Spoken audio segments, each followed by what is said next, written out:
Hi, beautiful souls.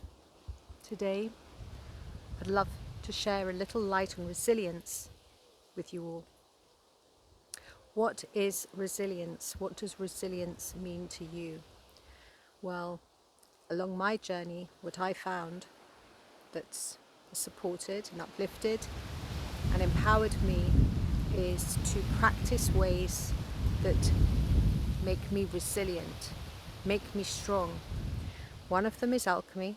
So when anything happens that I was not prepared for, my human was not ready for, or maybe my human was ready for, but my human was not prepared for, then I stop, I take a moment, I feel into the situation, and I allow my perspective to soften, and I feel from a higher perspective, a loving, lighter perspective, the perspective of highest self rather than human self.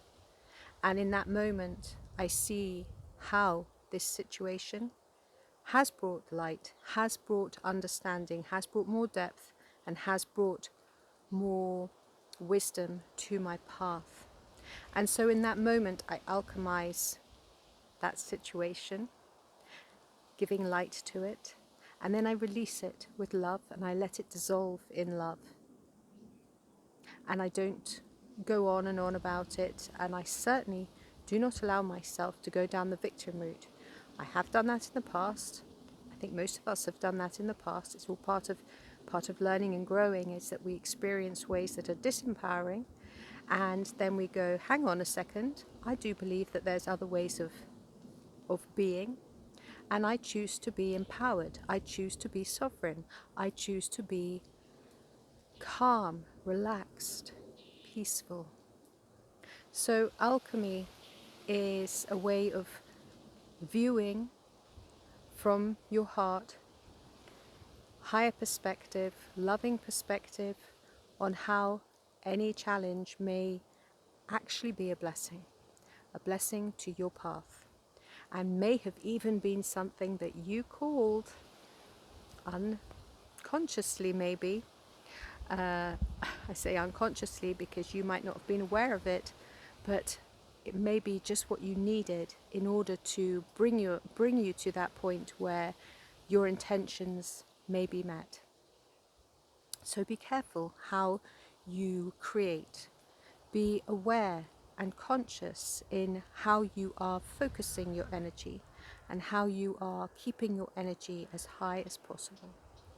Another practice in resilience is obviously practicing empowerments, ways to empower your human whilst you're here, and also how to connect at any moment with all, because we are not separate from anything. So bless the trees, bless the sky, bless the sun, and communicate with all, connect with all. You are all. We are one love. And practice will make you really good at this. Practice communicating, practice connecting, practice living as your highest self until you actually completely embody being as your highest self. Practice. Breathing. Whenever things seem scary and you might be afraid, then come back to your breath. One of the best ways to calm yourself is to breathe, and if you can do that out in nature, all the better. All the better. You know, connect with a tree friend. This dear friend here is my walnut tree friend, and we have a good, strong connection. And whenever I see any walnut tree, I'm instantly connected with all walnut trees, but you know, there's no surprise there because we are all one. There is no separation. We can connect with anything and anyone in an instant through our hearts. So breathe with nature. Go to places where you can really, really catch your breath. Catch your breath. Become aware of your breath. Observe your breath. Play with your breath until you discover ways that really relax you. I have so many different ways that I play with my breath for different activities, actions that I may be involved in.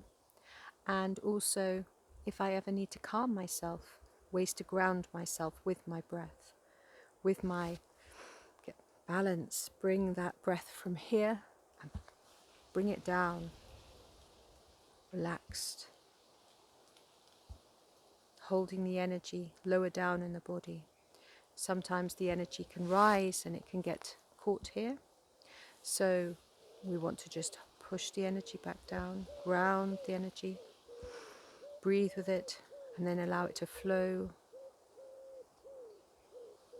flow,